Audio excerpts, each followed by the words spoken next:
ఇంక వాళ్ళకి ఆల్టర్నేటివ్ లేదు కదా. గవర్నమెంట్ దగ్గరికి వెళ్ళారు వాళ్ళు, గవర్నమెంట్ పట్టించుకోలేదు. పైగా వీళ్ళందరూ అదేది స్మగ్లర్లు అనేటటువంటి తరహాలో ముద్ర వేశారు, బియ్యం బియ్యం అమ్మేసుకుంటున్నారు. అమ్మేసుకుంటున్నారు. 20,000 మంది, 10 వీళ్ళు 9,700 వాళ్ళ అసిస్టెంట్లు కలిపితే దాదాపు 18,000-20,000 మంది. కాబట్టి అంతమందికి ఇంకా ఆల్టర్నేటివ్ ఇంకోటి, పోనీ గవర్నమెంట్ పథకం కూడా బిగిన్ చేసేసింది కదా, వీళ్ళని పక్కన పెట్టేసేసి. కాబట్టి ఇప్పుడు ధైర్యం చేసి వెళ్ళారు జగన్ దగ్గరికి, ముందు వెళ్ళలేదు కదా వీళ్ళు.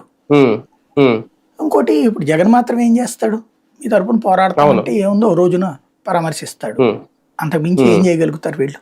ఆయన అధికారంలో లేరు కాబట్టి ఇప్పుడు ఏం చేయలేరు. అది మళ్ళీ పవర్లోకి వస్తే ఏమన్నా తనకి వీళ్ళకి వస్తాయి అనేటటువంటి ఒక ఫీలింగ్ అయ్యి ఉండొచ్చు, ఇప్పుడు అది భరోసా ఇచ్చినట్టు అవ్వచ్చు అది. అవును.